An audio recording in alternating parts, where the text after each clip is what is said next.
الصلاة والسلام عليك يا سيدي يا رسول الله وعلى آلك وأصحابك يا سيدي يا حبیب الله. از سیدنا ابراهیم بن ادهم رحمت الله علیه په دربار کې یو نوجوان حاضر شو. عرض کړي اے ابراهیم بن ادهم رحمت الله علیه ما ته څه نصیحت وکړه چې د ګناه نه وړم. حضرت ابراهیم بن ادهم رحمت الله علیه ورته شپږ نصیحت وکړ. اول نمبر ورته فرمای اے نوجوانا کلم چې د ګناه په ښه اراده وشي نو چې کله ګناه کې نو بیا د الله رزق خوړل پرېږده. نوجوان ورته عرض کوي چې ابراهیم بن ادهم زه به د الله رزق خوړل څنګه پرېږدم. ابراهیم بن ادهم رحمت الله علیه ورته فرمایي چې کله د الله جل جلاله رزق خوړل نشي پرېښودی نو بیا د هغه ذات نافرماني ولې کوې ګناه ته نه.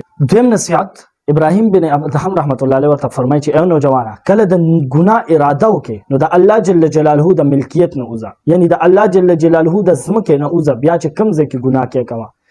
نوجوان ورته کوي ابراهیم بن ادهم زه به د الله د ځمکې نه چېرته لاړ شم، د الله د ملکیت نه زه نشم وتی. ابراهیم بن ادهم رحمت الله علیه ورته فرمایي ای نوجوانه چې کله ته د الله جل جلاله د ځمکې نه نشې وتی، د الله د ملکیت نه نشې وتی، نو بیا د هغه په ملک کې ولې ګناه کې. دریم نصیحت ابراهیم بن ادهم رحمت الله علیه ورته فرمایي چې ای نوجوانه کله د ګناه اراده وکړې نو دا ګناه دومره پټه کوه چې الله جل جلاله دې ونه ویني. هغه نوجوان ورته عرض ابراهیم بن ادهم رحمت الله علیه الله جل جلاله په توره ځمکه چې میږي روانې د هغه ځمکې په توره تیاره کې د میږي اواز اوري، هغه ویني، نو ما به څنګه نه ویني، هغه نه به زه کوم ځای پټ شم. ابراهیم بن ادهم رحمت الله علیه ورته فرمایي چې کله ته د الله جل جلاله نه پټېدی نشي بیا د هغه د وړاندې ګناه څه لکې. څلورم نصیحت ابراهیم بن ادهم رحمت الله علیه ورته فرمایي ای نوجوانه کله چې د ګناه اراده وکړې نو کله د الله ملک الموت اسرائیل علیه السلام د روح قبض کولو دپاره راشي نو د هغه نه دومره ټیم والا او ورته وایي ما ته دومره صبر وکړه چې زه توبه وباسم. نو هغه نوجوان ورته عرض کوي چې ابراهیم بن ادهم رحمت الله علیه اسرائیل علیه السلام هو د الله په حکم باندې راغلی، هغه نه خو څوک ټیم نشي اغوستی.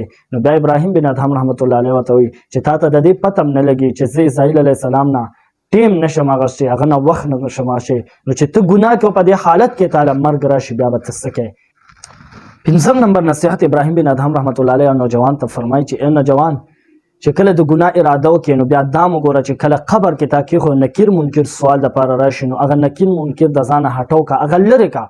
نوجوان ورته عرض کوي ابراهیم بن ادهم رحمت الله علیه زه به نکیر منکر څنګه د ځانه لرې کړم، هغوی باندې زما طاقت نه رسي، الله په اذن باندې هغوی زما قبر ته راځي.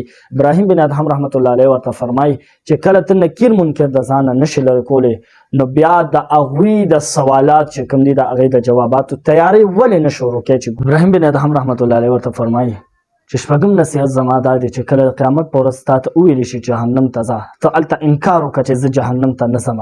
هغه نوجوان ورته عرض کړي چې ابراهیم بن ادهم رحمت الله علیه هلته که زه انکار هم وکړم نو ما به په زور زور راکاږي جهنم ته به مې غورځوي.